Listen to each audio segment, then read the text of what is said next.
আপনারা আমাদেরকে বাধ্য করিয়েন না তালা ভাঙার জন্য, আমরা ভাঙার পক্ষে না।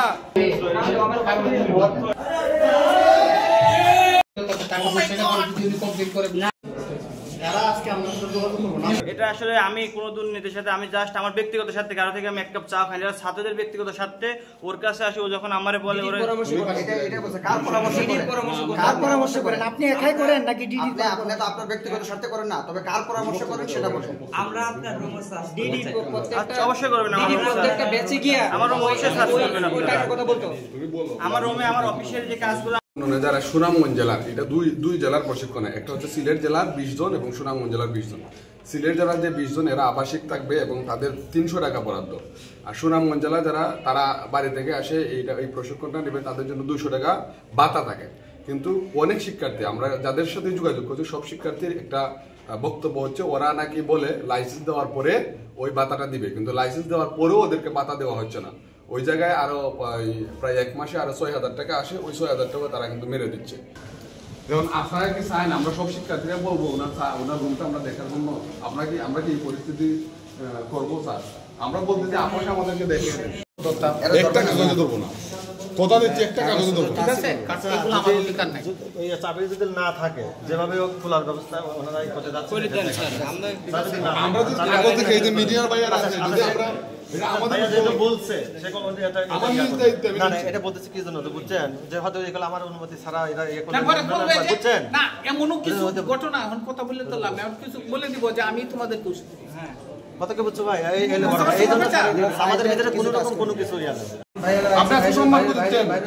আপনি সাধারণ শিক্ষার্থী আসছে আপনি সম্মান দিচ্ছেন।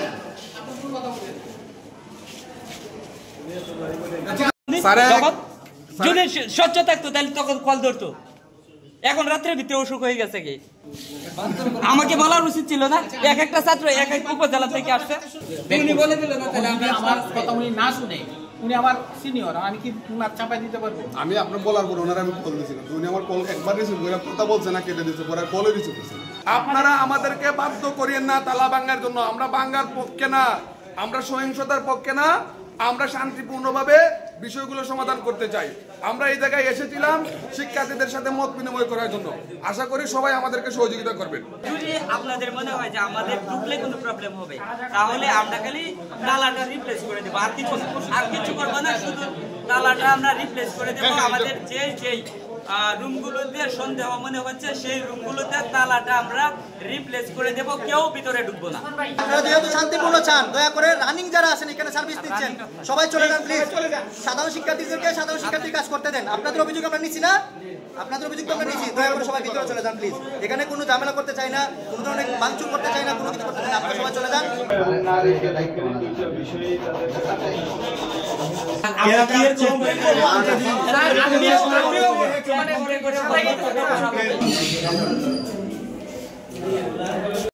আমরা যতটুকু বুঝতে পারছি যে এটা থলে বিড়াল আছে।